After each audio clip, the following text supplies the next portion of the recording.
Hey guys, in just a few days back, Xiaomi made the Redmi Note 7 official and also announced that Redmi is an important and separate brand. Well, that was just the starting.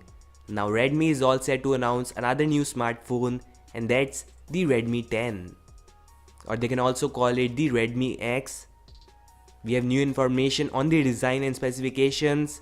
So yeah, first off, starting with the design, it may feature display hole for the front shooter, and that's going to be really impressive.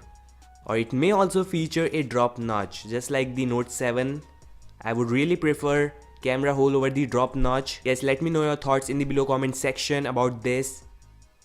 And now comes the exciting news. The Redmi X is confirmed to feature the in-display fingerprint sensor, and it's going to be first ever Redmi or Xiaomi smartphone to feature this tech. So yes, Xiaomi is finally taking a step ahead in this game, and that's really impressive. And this is all about the design we know as of now. It would of course feature a glass panel. There will be dual or triple rear cameras. One of them will be a Sony sensor of 48 megapixel, and that's nice. But hey, that's not all.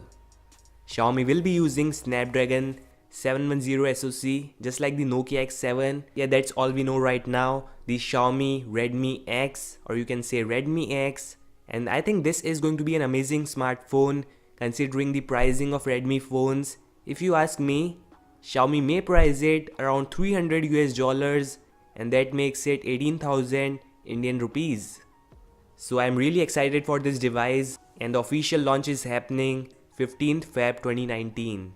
Just before the end of Chinese Spring Festival.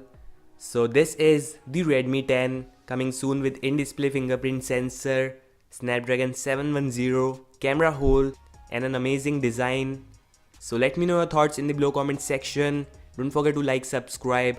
I'll meet you guys in the next one, and peace out.